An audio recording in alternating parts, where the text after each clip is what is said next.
नमस्कार, मैं हूं अनुराधा प्रसाद। आपने देखा कि कैसे 1996 के बाद 2 साल में 3 सरकारें आई और चली गईं। ये राजनीति में व्यक्तिगत महत्वाकांक्षाओं का दौर था। कब कौन प्रधानमंत्री बन जाए कहना मुश्किल था।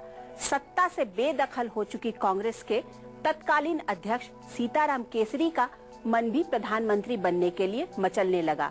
प्रधानमंत्री बनने के सपने के साथ सीताराम केसरी की एम्बेसडर कार दिल्ली के सड़कों पर दौड़ने लगी, लेकिन उनकी नियति में तो कुछ और ही लिखा था।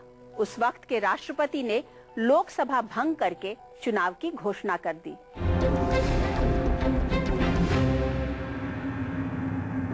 उन्नीस के आम चुनाव में कांग्रेस की बुरी हार हुई। पार्टी सिर्फ 141 सीटें जीत पाई।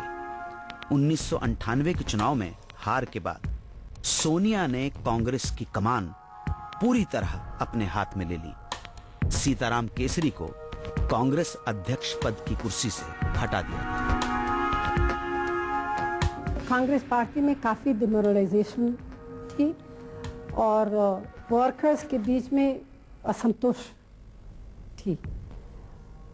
फिर बहुत सारे लोग वर्कर्स लोग भी मेरे पास जब आते थे मुझको बताते थे कि कुछ करना चाहिए पार्टी के लिए, पार्टी बहुत कमजोर हो रही है। लगातार दूसरी बार चुनाव में कांग्रेस के सितारे गर्दिश में रहे तो बीजेपी की कामयाबी का ग्राफ और बढ़ा। बीजेपी को 182 सीटें मिली। संयुक्त मोर्चे का सफाया हो गया। कई क्षेत्रीय पार्टियों की ताकत बढ़ गई। लोकसभा में बीजेपी के नेतृत्व में बने एनडीए की ताकत 255 सीटों तक पहुंच गई। बीजेपी के नेतृत्व में ये वो एनडीए थे जिसके पास 1996 के मुकाबले ज्यादा सहयोगी थे। संसद के सदस्य अपने विवेक से इस नतीजे पर पहुंचते हैं कि भारतीय जनता पार्टी के पक्ष में जनादेश गया है, इन्हें सेवा का एक अवसर दिया जाना चाहिए, तो मुझे लगता है कि फिर हमें अपना बहुमत सिद्ध करने में कठिनाई नहीं होगी।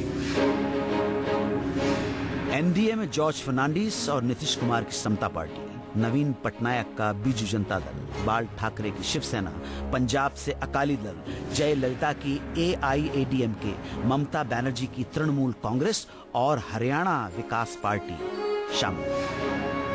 बहुमत के लिए जरूरी 13 सांसदों का जुगाड़ उत्तर पूर्व के सांसदों के जरिए हुआ। केंद्र में फिर वाजपेयी की अगुवाई में एनडीए सरकार बनी। इसीलिए कांग्रेस चुनाव में हारी।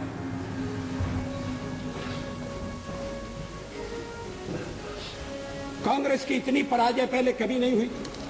भारतीय जनता पार्टी बढ़ते हुए जनविश्वास के आधार पर सबसे बड़े दल का दर्जा प्राप्त करने में सफल हुई। इस सदन में भाषण करते हुए मैंने कहा था कि जनता का विश्वास प्राप्त करके हम पुनः आएंगे, और आज हम फिर यहां उपस्थित हैं।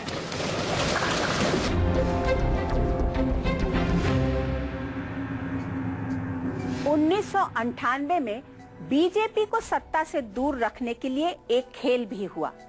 तब सीपीएम के महासचिव हरकिशन सिंह सुरजीत ने धर्मनिरपेक्ष पार्टियों की खेमाबंदी करने की कोशिश की। सुरजीत चाहते थे कि कांग्रेस सरकार बनाए और धर्मनिरपेक्षता के नाम पर दूसरी पार्टियां साथ दें। हरकिशन सिंह सुरजीत का सारा खेल टीडीपी नेता चंद्रबाबू नायडू ने बिगाड़ दिया। उल्टे चंद्रबाबू नायडू ने यह कह दिया कि विश्वास प्रस्ताव के दौरान अगर वोटिंग हुई तो टीडीपी के 12 सांसद गैर हाजिर रहेंगे। इसने दिल्ली में वाजपेयी सरकार की राह और आसान कर दी।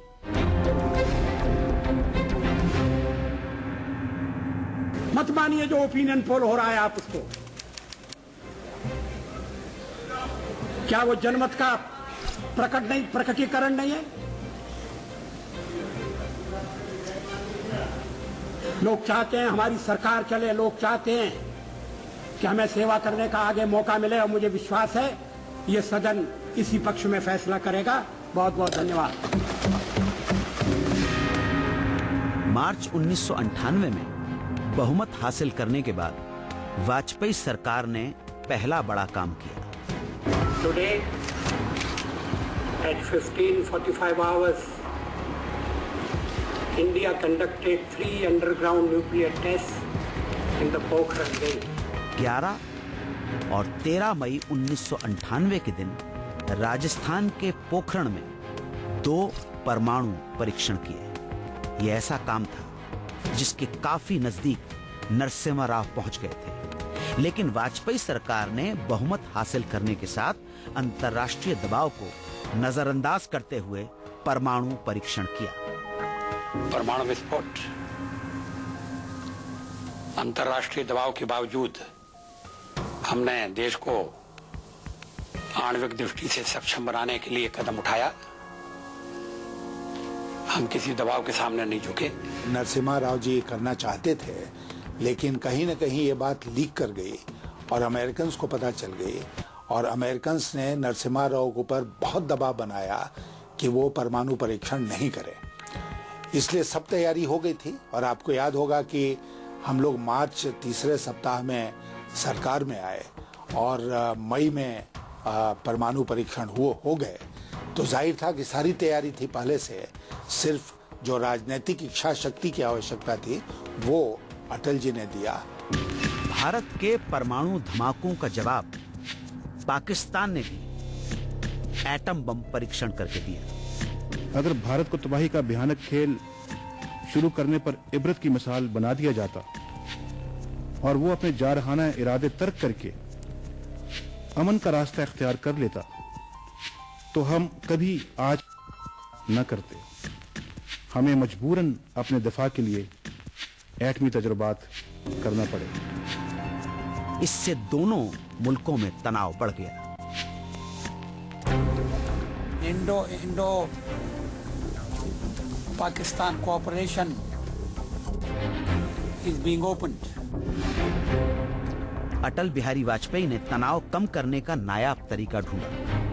पहली बार भारत का कोई प्रधानमंत्री बस पर सवार होकर पाकिस्तान के लाहौर तक गए। अपनी आत्मकथा मेरा देश मेरा जीवन में लाल कृष्ण आडवाणी लिखते हैं कि वाजपेयी की यात्रा को संघ की भी हरी झंडी थी। वाजपेयी के साथ कई मशहूर हस्तियां भी अमृतसर से वाघा बॉर्डर तक गईं, जहां पाकिस्तान के प्रधानमंत्री नवाज शरीफ ने उनका स्वागत किया। इस यात्रा से भारत पाकिस्तान रिश्तों के नए दौर की शुरुआत हुई।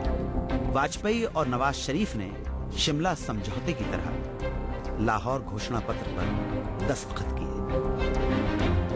हमारे माजी का सबक यही है कि हम जंग के जरिए अपना कोई मसला हल नहीं कर सकते। जंग के जरिए हम जख्म लगा तो सकते हैं, खा भी सकते हैं, लेकिन मरहम बर्दाश्त नहीं कर सकते। हमने अपने रिश्तों के इन पहलुओं पर भी बातचीत की है और आगे भी करेंगे, जिन पर हम एक राय नहीं हो पा रहे। पोखरण 2 और लाहौर बस यात्रा से अटल बिहारी वाजपेयी की शोहरत बढ़ी, लेकिन राजनीति के अखाड़े में कभी ममता तो कभी जयललिता ने अटल बिहारी वाजपेयी सरकार को पटखनी देने का सिलसिला शुरू कर दिया।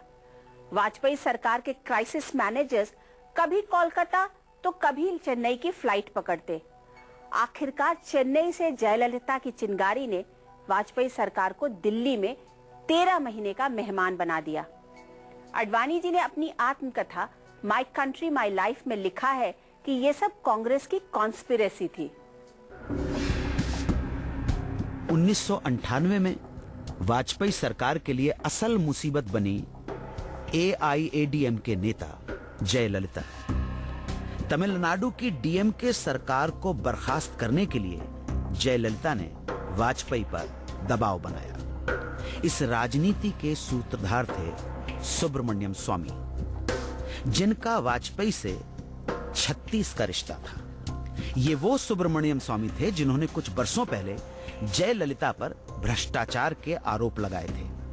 जयललिता खिन्न थी, वो तो गठबंधन में थी वाजपेयी के साथ, पर बहुत खिन्न थी कि वो वाजपेयी को ये उनकी बात नहीं मानते हैं, उनका कुछ करते नहीं है। लेकिन वाजपेयी सरकार पर दबाव बनाने के लिए सुब्रमण्यम स्वामी ने जयललिता से दोस्ती गांठ ली। वाजपेयी डीएमके सरकार बर्खास्त करने के लिए तैयार नहीं हुए। एआईएडीएमके ने समर्थन वापस ले लिया। मैंने अनेक पार्टियों को इकट्ठा किया और हमारे परिचय बहुत है, तो मैंने मायावती और मुलायम सिंह को भी एक ही जगह लाए और कांग्रेस पार्टी को भी साथ लाए, तो मेजॉरिटी हमारी बन गई 2 वोट से। फैसले का वक्त आ गया है, आप तय करिए। हमें तो सेवा करने का मौका मिला था, हमने 13 महीने में इस बात का थोड़ा सा संकेत दिया है कि अगर हमें पूरा समय मिलेगा तो हम देश का किस तरह से कायाकल्प करेंगे।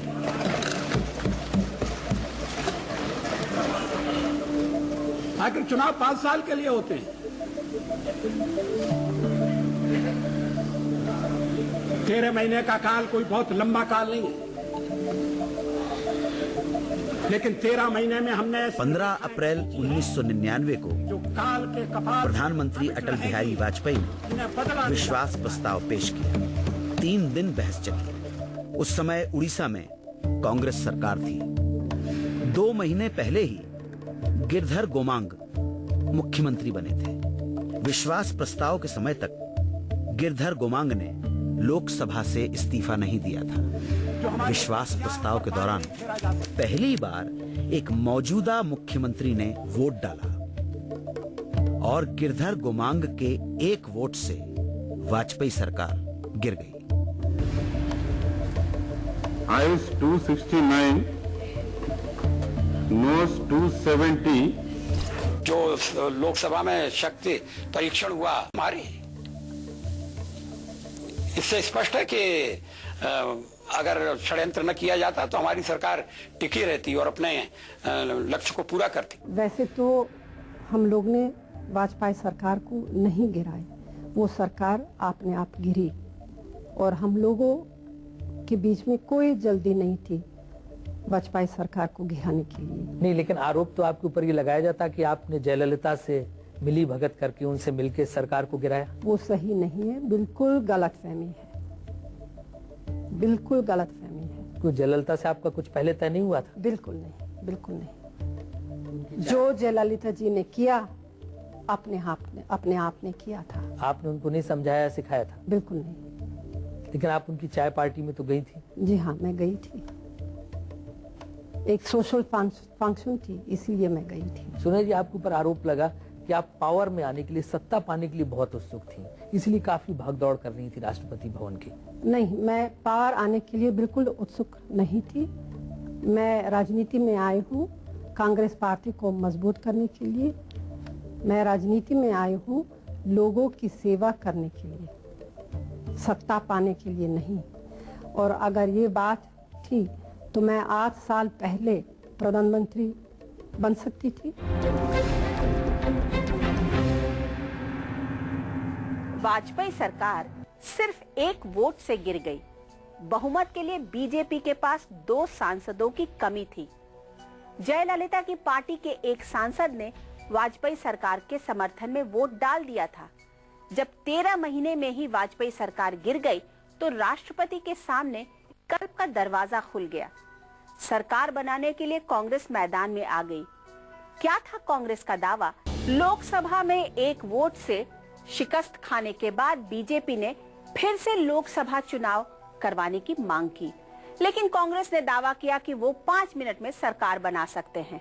कांग्रेस अध्यक्ष सोनिया गांधी ने राष्ट्रपति से मिलकर सरकार बनाने का दावा भी पेश किया। राष्ट्रपति के.आर. नारायणन ने सोनिया गांधी से 272 सांसदों का समर्थन पत्र मांगा। सोनिया गांधी ने राष्ट्रपति को भरोसा दिलाया कि वो 272 सांसदों का समर्थन हासिल कर लेंगे, लेकिन पर्दे के पीछे की एक सियासी तिकड़म से सोनिया अनजान थी।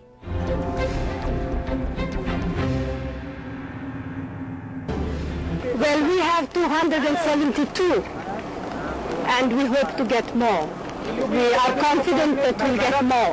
We have been in touch with all our partners, with all like-minded parties, with secular parties. They all have committed to give us support. But yes, it is true that Mulayam Singh Yadav has said today that he has not made up his mind yet. I am. Congress समझ रही थी कि जिन 273 सांसदों ने लोकसभा में वाजपेयी सरकार के खिलाफ वोट डाले हैं, वो सभी कांग्रेस को समर्थन देंगे। लेकिन मुलायम का इरादा कुछ और था। अपनी आत्मकथा मेरा देश मेरा जीवन में लाल कृष्ण आडवाणी लिखते हैं कि उनके पास एनडीए संयोजक जॉर्ज फर्नांडीज का फोन आया। जॉर्ज ने कहा कि सोनिया गांधी सरकार नहीं बना सकती। इसके बाद आडवाणी और जॉर्ज सुजान सिंह पार्क में जया जेटली के घर गए। जया जेटली के घर मुलायम सिंह यादव मौजूद थे। मुलायम ने कहा कि वो सोनिया गांधी को प्रधानमंत्री नहीं बनने देंगे। मुलायम ने आडवाणी के सामने ये शर्त भी रखी कि एनडीए दोबारा सरकार बनाने का दावा पेश नहीं करेगा। डील पक्की हो गई। मुलायम सिंह वाले की बात मैंने पूछी थी कि आपने सिर्फ उनको ये कहा कि एक विदेशी को प्रधानमंत्री नहीं बनना चाहिए और कांग्रेस को फिर स्थापित करें, इसमें आपकी बात मान गए? इतने आपकी बात मानते हैं? नहीं, मैं ये नहीं कहूंगा कि वो मेरी बात को माने हैं। मैं ये जरूर मानता हूं कि उन्होंने अपने में जो भी उनके अपने लोगों में जो भी उनकी बातचीत रही हो, क्योंकि मैं उनसे मिला था बहुत समय पहले, जब ये सारा सरकार का समर्थन वगैरह वापस हो गया तो मेरी उनसे बात हो गई थी और मैंने कहा। घर पे आप मिले थे? आप क्या आए थे? मैं उनके यहाँ जाता हूँ, वो हमारे यहाँ आते हैं। हम लोगों में तो ऐसा तो रिश्ता हमेशा बना रहा है। 26 अप्रैल 1999 को कांग्रेस 272 सांसदों का समर्थन पत्र राष्ट्रपति को नहीं सौंप पाई। उसी शाम लोकसभा भंग कर नया चुनाव कराने की घोषणा कर दी गई।